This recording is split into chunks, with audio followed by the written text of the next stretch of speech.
এই দুনিয়ার জীবনটা ধোঁকা, মোহাচ্ছন্ন হয়ে আছি আমরা। এটা ধোঁকা, এটা মরিচিকা, এটা চাকচিক্যময় একটা জায়গা।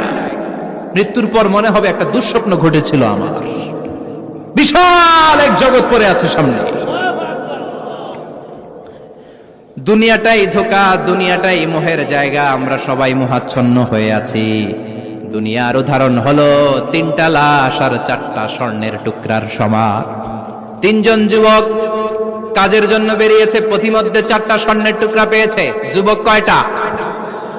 স্বর্ণ পাইছে কয়টা? মহা খুশি, খুশিতে বাকবাকুম। 4টা স্বর্ণের বড় বড় টুকরা পাইছে। আমরা আজীবন খেলে বসে খেয়ে যেতে পারবো, কিচ্ছু লাগবে না আমাদের। 3 বন্ধু বলে ভাগ করি, আরেকজন বলে ক্ষুধা লাগছে। একজন যা বাজার থেকে রুটি কিনে নিয়ে আয়, খাওয়ার পরে ভাগ করবো। একজন রুটি কিনতে গেল, শয়তান 2টারে বুঝায় ওইটারে মারতে পারলে ভাগ বটোয়ারা সহজ হবে। তোরা 2জন স্বর্ণ 4টা, তুই নিবি 2টা, ও নিবে 2টা। হিসাব সহজ না? 2 বন্ধু প্ল্যান করছে, ওইটারে মাইরা তুই 2টা আমি 2টা। যেটা রুটি আনতে গেছে প্ল্যান করেছে রুটির মধ্যে বিষ মিশায় নেই। কি মিশাবো? বিষ। তাহলে বিষ খাওয়া রুটি খেয়ে ওই 2টা সে সব পাবে, আমি পাবো।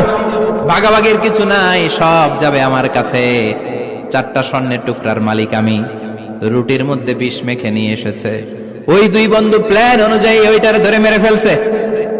এবার মহা খুশি। এক বন্ধু কয় এবার তো ভাগ বটর আর কিছু নাই, তুই 2টা আমি 2টা, আগে খাইয়া লইস। আগে খাওয়ার পরে এই 2টাও নাই।